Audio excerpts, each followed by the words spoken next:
My husband and I had steady jobs for the first time in our adult lives, so we decided to meet with a financial advisor to figure out where we were at.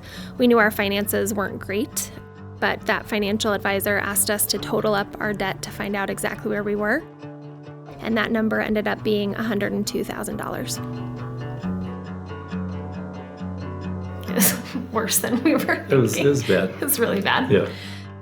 The next step was to figure out how we were going to try to even attempt to pay that off. And the first option was to sell our house and move out of state, to which I replied, we cannot do that. We have a blended family and it's just not an option for us. The only other option we have is to file for bankruptcy. I was angry cleaning and moved our bookshelf, and Financial Peace University fell out of the back. We had gotten a free copy a few years prior, never opened it, and so I ripped it open, and I am not much of a reader, but read through that book in 2 days, and I just looked at Jake and I was like, we have to do this.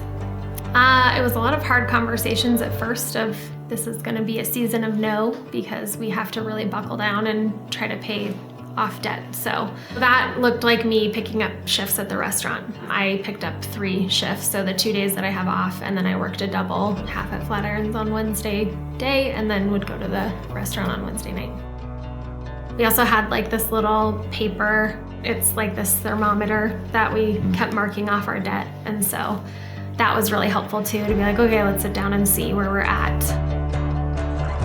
Prior to doing Financial Peace or looking at our financials at all, we were tithing 10% off my paycheck from the church, but not off of anything from the restaurant or anything from Jake's paycheck. But it just felt like this huge chunk that we could be using towards something else that never actually went towards anything else. We rationalized it though. Yeah. We're a bigger than average family, so we could do less. I think in the back of our head, we were always like, we'll give the full 10% when we're in a better spot, but we need this money now to do other things.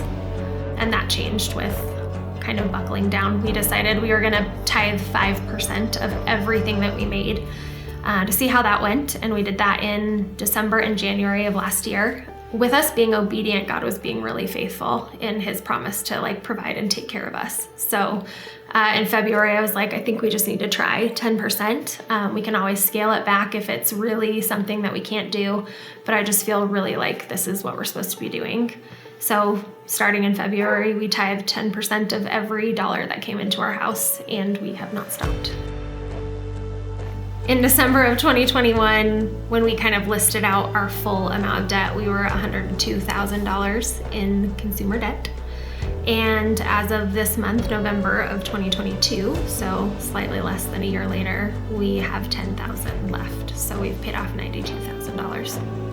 I think another gear shift for me is just that I've realized and been taught that it's all God's money, it's all God's stuff, and we're just taking care of it. And 10% of that to give back that's just a drop in the hat, you know.